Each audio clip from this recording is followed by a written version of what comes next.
잘 보이시나요? 잘 보이시나요? 자, 응용수리학 기말고사 6월 24일 날 수요일 날 오후 1시부터 106호와 그다음 116호와 그다음에 109호 강의실에서 합니다. 아시겠죠? 요거 잊지 마세요. 다음 시간에 한 번 더 강조할 겁니다. 자, 계산기 가져오셔야 됩니다. 계산기 가져오셔야 돼요. 자, 그리고 시험은 배운 데서부터 배운 데까지 중독에서 시험 문제 나옵니다. 우리 아까 연습 문제 풀었던 거 있죠? 거기서도 시험 문제가 나옵니다. 그래서 제가 어느 정도 그 객관식 문제를 낼 거니까 빵점은 아마 안 나오겠죠? 찍어도 나올 거니까. 그리고 주관식 배운 데서부터 배운 데까지 중간고사 건너뛰었으니까 배운 데서부터 배운 데까지 중독 우리 연습 문제 풀이에서도 제가 몇 문제를 캡처해서 거기다 담을 겁니다. 그러니까 공부량이 조금 많습니다. 자, 지난 시간 연이어서 혼탁수의 단면 축소 세골에 대해서 이 공식을 사용을 하는데 제가 한 번 더 강조를 드리면은 자, y1은 상류 시점이고 1이라고 들어가는 초점은 전부 상류 시점인 거 알았어. 자, y1은 뭐냐 하면은 상류에서의 평균 수심, y2는 단면 축소 지점에서의 평균 수심, q1은 상류에서의 유량, q2는 단면이 축소되는 지점에서의 유량. 자, 근데 내가 W1, W2 조심하라고 했죠. W1은 뭐라고요? W1은 유사를 이송하는 상류 주도에서의 하상폭. 그 다음에 W2는 단면 축소 지점 주하도에서의 교각을 제외한 하상폭. 그러니까 W2가 W1보다 당연히 작겠지. 자, 그러면 K1은 표 15.4.1에 의해서 결정을 합니다. 제가 시계가 없어가지고 그냥 중간중간 이렇게 뒤로 좀 사라지는 거는 몇 분 녹화했나 이거 보는 거예요. 자, 그러면 한 장을 딱 넘기면 이때에 자, U 스타 표시와 W에 따라서 K1을 결정을 하는데 그러면 U 스타가 뭐냐? 자, U 스타는 타우 제로분의 로우라고 한다. 우리 이쪽에서 보면 타우 제로분의 로우는 뭐라고 표시하냐면 상류 단면에서의 전단 속도를 얘기를 한다. 왜? 타우 제로는 우리가 이 수리학 시간에 타우라는 말은 전단 응력을 얘기하죠. 그 다음에 로는 뭘 얘기하는 거예요? 밀도를 얘기하는 거예요. 근데 상류 단면에서의 전단 속도를 얘기를 한다. 그죠? 자, 그 다음이 저는 W라고 읽었는데 이걸 오메가라고 그리스어로 읽는 사람들도 있어요. W인지 오메가인지 하여튼 W는 D50에 해당하는 하상 입자의 침강 속도를 얘기를 한다. 전단 속도는 수평으로 흐르는 흐름이고 침강 속도는 버티칼리 수직으로 흐르는 흐름의 비를 얘기하는구나. 근데 침강 속도는 D50에 해당하는 하상 입자의 침강 속도. 자, 침강 속도 구하는 법 가르쳐 드렸어요. 뭐예요? 스토크 법칙. 한번 외워볼까요? 18μ분의 욕하지 않았습니다. 저는 무조건 밑에 18이 들어가죠. 18μ분의 로 S 마이너스 로 곱하기 7 곱하기 D의 제곱. 근데 이때의 D50 입자는 원형, 구형으로 가정을 한다. 자, G는 중력 가속도. 자, 그럼 S1은 주하도에서의 에너지선의 경사. 자, 여기서 한 번 더. 에너지선이란 속도 에너지, 압력 에너지, 위치 에너지 합을 우리 에너지라고 하고 그게 상류부터 하로 갈 때 이렇게 HL 헤드로스에 의해서 경사가 생기게 되는 거죠. 자, 그 다음에 T0는 하상의 전단 응력을 얘기하는 거예요. 자, 전단 응력은 어떻게 구해요? μ 곱하기 dy분의 du. 중독체계도 있고 기초 수학 시간에 다 했어요. 자, 로는 밀도이다. 요놈의 U 스타와 이 W의 B가 0.5보다 작을 때는 K1 값을 이렇게 쓰고 그 다음에 0.5에서 2.0일 때는 0.64를 쓰고 그 다음에 U 스타와 W가 2보다 클 때는 0.69를 쓰는데 우리 물리적인 의미를 한번 찾아봅시다. 식이 나오면 자, 수평으로 가는 속도가 빠르면은 유사 이동이 많이 생겨요. 유사 이동이 대부분 부유유사 떠 있어서 쭉 가버려. 대신에 얘보다 얘가 크니까 얘가 작을 거 아니야. 얘 제하니까 뭐 요거 저거 말고 자 U 스타에 비해서 W가 크기 때문에 이 숫자 분모에 있는 놈이 크기 때문에 0.5보다 작게 생기는 건 통상적으로 하상에서 떼굴떼굴 굴러간다 이거죠. 굴러간다. 왜냐면 침강을 했기 때문에 굴러간다 이거죠. 그래서 대부분이 하상 접촉 이동을 하게 된다. 중간에 있는 놈은 하상 접촉과 부유유사 이동이 믹스된 상태로 흘러간다. 근데 좀 상식적으로 이해가 가죠. 자, 유스타는 수평 방향의 유속이라고 생각하셔도 무관하다. 대신에 W는 침강 속도이다.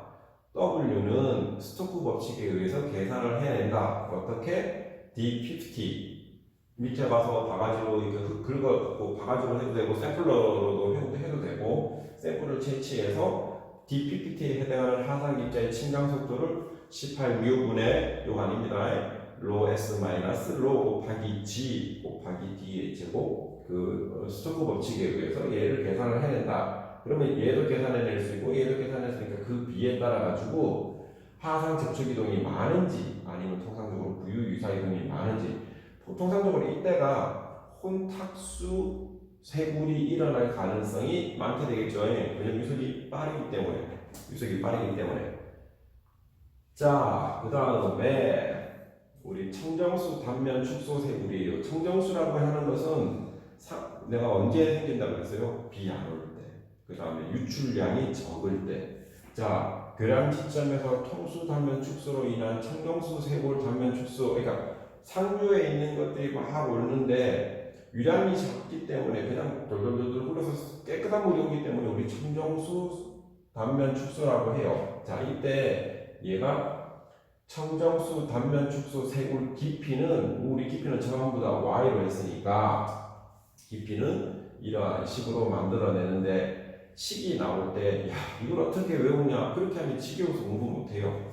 이걸 어떻게 봐야 되냐 하면은 y2는 단면 축소 지점에서의 세골이 발생한 후의 평균 수심 예측하는 예측 이렇게 계산 예측하는 거니까 단면 축소 지점에서 교량이 있는 지점에서 혹은 교각이 있는 지점에서의 세골이 발생한 후의 평균 수심을 우리는 y2라고 하는데 그러면 어떻게 될 거냐라고 물어보니까 자 W는 단면 축소 지점에서의 교각폭을 제외한 하상폭 W 알았어.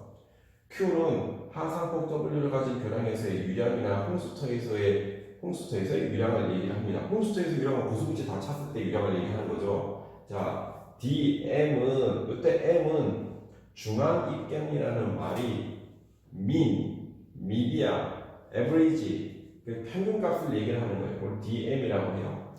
보통 미디엄, 민이라고 얘기해요. 자, 그 다음에 여기 있는 Y0는 단면 축소 시점에 세골 발생하기 이전의 거. 그러니까 여기 보면은 YS는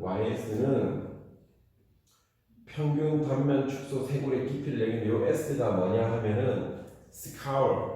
자, 세골이라는 말을 내가 영어로 뭐라고 그랬어요? SCOUR, scour의 깊이는 단면 축소 지점에서 세골이 발생 후의 평균 수심. 이 Y2가 깎였으니까 더 깊어. 수심이 깎였으니까 바닥이. 그래서 얘는 Y2 얘는 전. 그러니까 Y2 빼기 Y1 하면 평균 단면 축소 세골 깊이가 계산이 되는 거죠. 자, 그 다음에 우리 국부세골에 대해서 조금만 알아보도록 하겠습니다. 국부세골은 자, 교각에서의 국부세골은 자, 여기 보면 그림 보시면 훨씬 더 쉬워요. 자, 교량의 교각은 어떻게 돼? 물이 닿는다고 했죠. 교대는 물이 닿지 않아. 대신에 뭐 비가 많이 와가지고 고수부지까지 잠겨버리면 물이 닿는데 평상시에 비강우 시점에서 물이 닿고 있으면 우리는 교각이라고 해요. 자, 교각 또는 교대의 국부세골을 초래하는 근본 원인은 기초부의 마제형 와류를 포함한 와류 때문에 그렇다. 와류를 웨이크라고 하기도 해요. 혹은 볼텍스라고 하기도 해요. 이렇게 저기 뱅뱅뱅 회전율을 얘기하는 거예요. 자, 혼탁수 국부세굴인 경우에 세굴 깊이가 증가함에 따라서 마제형 와류의 강도는 감소하게 되며 결국 유입되는 유산량과 유출되는 유산량 간의 평행 상태가 이루어지면 세골 작용을 중지한다. 그러니까 여기에 물이 왼쪽에서 오른쪽으로 흐를 때 오는 놈의 유사와 나가는 놈의 유사가 조건이 같아지게 그 양이 일치되면은 더 이상 세골은 일어나지 않는다. 더 이상 세골은 이게 교각이죠. 이렇게 3차원으로 여기 보면 사실은 이 뒷부분이 많이 깎여요. 뒷부분이 많이 깎여요. 왜냐하면 웨이크가 얘 중심으로 뒤에 많이 생기기 때문에 후류 와류에 의해서 많이 생기기 때문에 여기가 많이 깎여서 그죠? 이 그림으로 여기 많이 깎여요. 그래서 여러분 그 울갱이라고 하고 다슬기라고도 하는데 그걸 잡으러 뭐 이렇게 이렇게 물안경하고 들어가다 보면 교각 같은 데 가고 교각 주변에 가고 이렇게 발이 쑥 빠지는 게 있어요.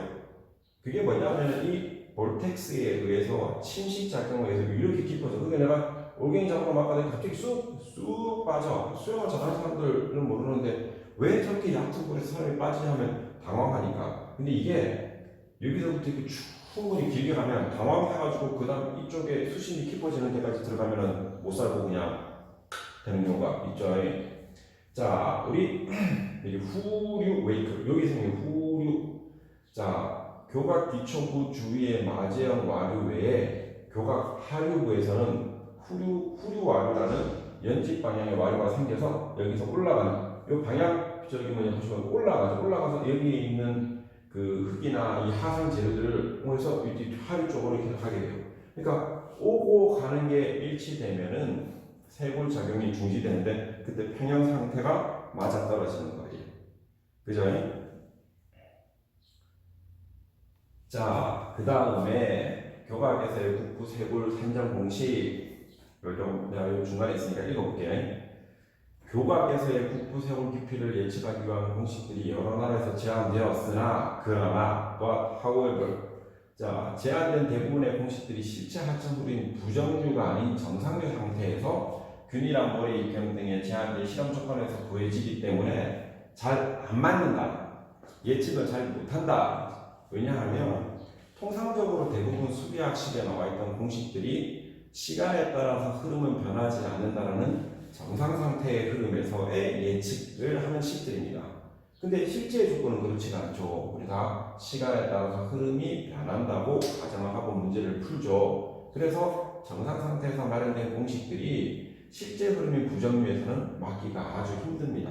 자, 그래서 이 식에서는 콜로라도 스테이트 유니버시티 이태원 교수님이 나왔던 그 학교에서 나오고 거기가 이제 그 강이 콜로라도 리버가 있어가지고 이렇게 많은 어떤 그런 물에 관련된 실험들을 하게 되는데 자 여기 보시면 아까 제가 Y에서는 세골의 깊이라고 말씀드렸죠. S자는 뭐냐면 스카울, Y1은 교각 직상류에서의 수심, K1은 교각 성동의 형상에 따라서 보정계수, 뭐의 보정계수라고 되어 있고 A는 교각폭, L은 교각의 길이, 그 다음에 FR1은 교각 직상류 흐름에서의 뭐라고? 크라우드 넘버, 그죠? 크라우드 넘버. 여기서 V1은 교각 직상류에서의 평균 요소. 자, 여기서 보시면 K1, K2, K3, K4는 외울 필요도 없어. 이건 받아야 돼. 정보를 인터넷이나 아니면 구글에서 받고 아니면 이 책에서는 다 안 해줘요.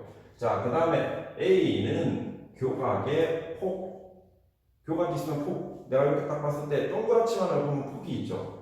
그 다음에 Y1은 상류에서의, Y1은 어디 갔어? 아까 저기 보면 교각 직상류에서의 수심, 그죠? 자, 요거는 프라우드 넘버는 어디냐면 상류에서, 요때 상류라는 말은 업스트림 얘기하는 거예요.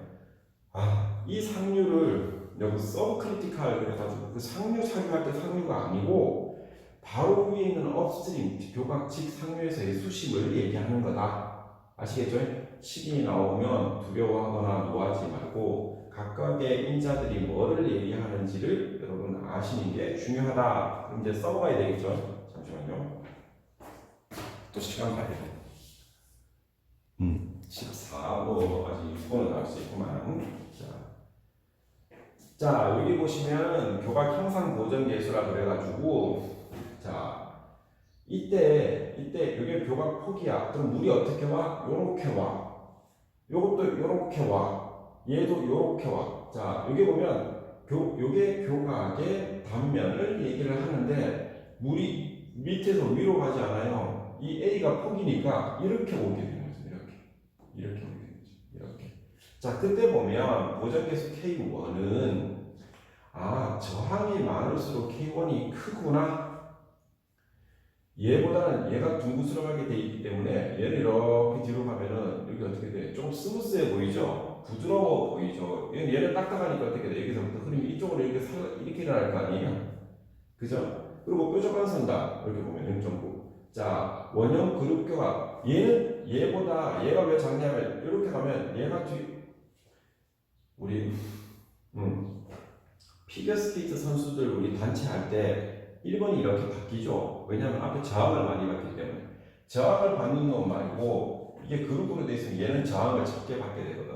그러니까 얘는 저항을 가장 많이 받는 거, 그 다음으로 저항을 많이 받는 거, 그 다음으로 저항을 적게 받는 거, 적게 받는 거, 아주 적게 받는 거 할 때 이 숫자들이 살짝 줄어들죠, 그죠? 근데 얘랑 이렇게 보면 얘가 적게 받는 것 같아. 그리고 얘도 얘 못지않게 적게 받는다 이거지. 그룹으로 이렇게 해서 교각이 이렇게 다리가 이렇게 돼 있는. 그러니까 이걸 두 개로 나눠서 놨다. 공사비는 많이 들겠지만, 그죠? 이게 K1 교각 형상 보정 계수를 얘기를 하는 겁니다. 자, 그 다음에 교각의 폭이 큰 경우 쇄골 깊이 산정. 자, 교각의 폭이 커. 뭐가 크냐 하면 A가 커. 교각 폭이 클 때 쇄골 산정을 어떻게 하냐면, 자, 요때 보면 이게 코로나 스테이트 유니버시티 공식을 포함해서 어쩌고 나오고 교각 폭에 대한 수심의 비가 0.8보다 작은 경우 교각폭 A와 파상 입자 크기 D50 B가 50보다 큰 경우 그리고 프라우드 수가 1보다 작은 경우 즉 상류인 경우 이건 업스트림 아니고 서브 크리티컬인 경우에 KW 값을 이렇게 만들어낸다 라는 거죠. 자, 교각폭이 큰 경우라 그랬죠. 그러니까 어떻게 돼? A가 크기 때문에 뭐보다 작은 경우 A가 뭐라고 그랬어요? 교각폭이죠. Y가 수심이고 그 다음에 교각폭 A와 하상 입자 크기 D50가 50보다 큰 경우 당연하겠죠. 자, 그 다음에 프라우드 수가 1보다 작은 경우 그러니까 물이 유속이 느려. 프라우드 수가 작다는 것은 프라우드 수는 V 나누기 루트 GH이기 때문에 프라우드 수가 작다는 것은 상류를 얘기하는 거죠. 이거는 서브크리티컬 얘기하는 거예요. 그때 유속이 느릴 경우에 보정계수 KW는 이렇게 계산을 한다는 거예요. 근데 여러분 요거 기억나요? 자, V 값은 평균 유속, VC는 뭐지? 크리티컬 벨로시티. 전단력. D50 입자를 움직일 때 들어가는 그때 크리티컬한 유속은 우리 VC라고 했죠. 그때 각각에 나누어서 KW 값을 산정을 하게 됩니다. 자, 그 다음에